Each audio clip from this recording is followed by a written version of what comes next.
Oh, okay. You're ready. Good to go? Yeah. Great. Thank you.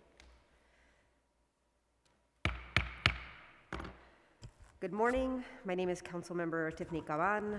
My pronouns are she, her, and I am chair of the Committee on Women and Gender Equity.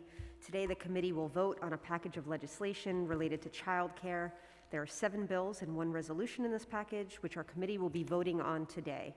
This includes Intro 242-A, sponsored by Councilmember Gutierrez, a local law and the establishment of a Marshall Plan for Moms task force to develop and issue recommendations on how to support working mothers, other parents, and caregivers.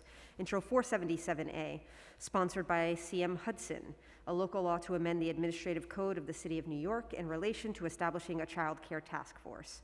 Intro 485A, sponsored by Councilmember Menon, a local law to amend the administrative code of the City of New York in relation to an electronic child care directory.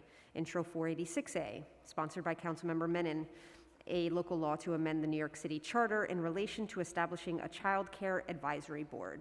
Intro 487A, sponsored by Councilmember Menon, a local law to amend the administrative code of the City of New York in relation to establishing a child care subsidy information portal.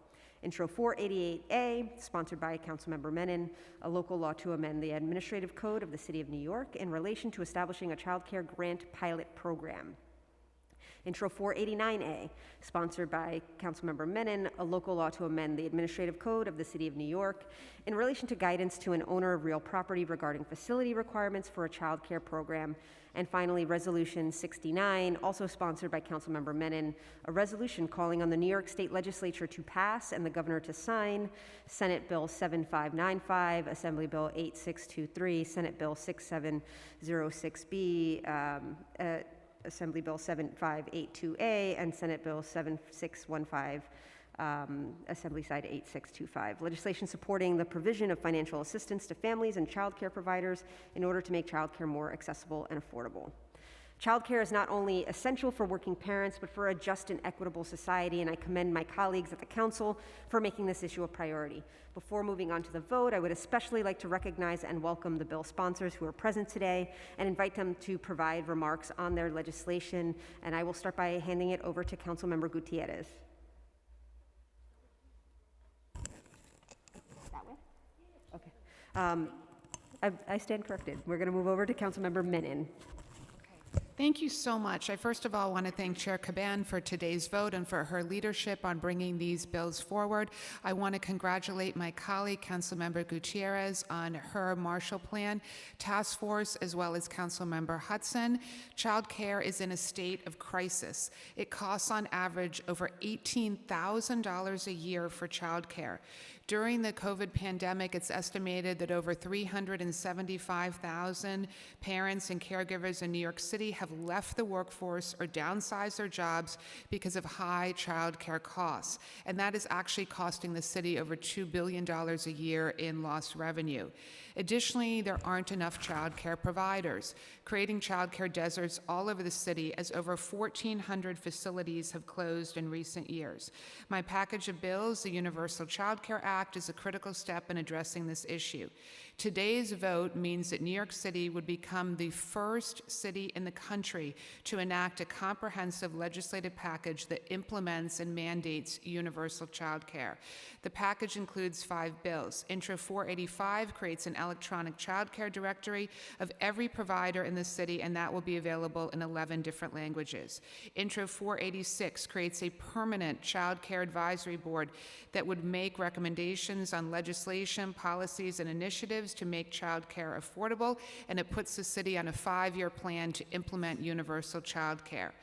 Intro 487 creates a child care subsidy information portal, which again would be available in 11 languages, so that parents and caregivers could find out if they qualify for federal, state, and city subsidies, and it connects them directly with the forms needed to qualify for those subsidies. Intro 488 establishes a 3-year pilot program that gives child care grants to struggling providers. And finally, Intro 489 requires the Department of Health to create a package basically of a state tax abatement, which would allow us to open up more child care facilities to address this child care desert situation that we have. This package collectively, along with my colleagues, addresses a longstanding issue of affordability and accessibility that affects so many New Yorkers. Today's legislative package ensures affordable, high-quality childcare can finally be a reality for our city.